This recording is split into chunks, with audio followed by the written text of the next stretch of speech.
సాధారణంగా భోజనం తినడానికి కొందరు స్టీల్ కంచాలను ఉపయోగిస్తుంటే మరికొందరు పింగాణి ప్లాస్టిక్ ప్లేట్లను ఉపయోగిస్తున్నారు. కానీ పూర్వపు రోజుల్లో అయితే దాదాపు అందరూ అరిటాకుల్లోనే భోజనం చేసేవారు. శుభకార్యాలు తదితర సందర్భాల్లో కూడా అరిటాకుల్లోనే భోజనం పెట్టేవారు. కానీ ఇప్పటి ఫంక్షన్కి మాత్రం డిస్పోజబుల్ అనే ప్లాస్టిక్ ప్లేట్లను వాడుతున్నారు. కేవలం ఫంక్షన్స్లోనే కాక ఇంట్లో కూడా స్టైలిష్గా ఉంటుందని ప్లాస్టిక్ ప్లేట్లలోనే భోజనం చేస్తున్నారు. ఫలితంగా అనేక అనారోగ్యాలను కొని తెచ్చుకుంటున్నారు. అసలు అరిటాకులో భోజనం ఎందుకు చేయాలో తెలుసుకుందాం.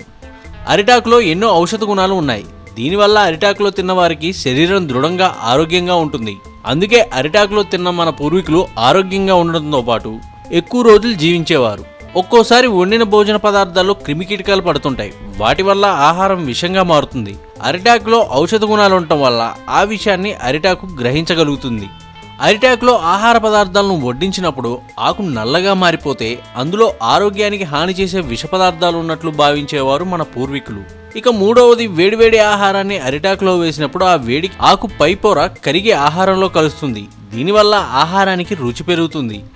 అదే మిగతా లోహాలతో అంటే స్టీలు, అల్యూమినియం వంటి వాటితో చేసిన కంచాల్లో తింటే ఆ లోహాలు కూడా శరీరంలోకి ప్రవేశించి అనారోగ్యం కలిగించే అవకాశం ఉంది. అరిటాకులో తింటే మరో లాభం కూడా ఉందండోయ్.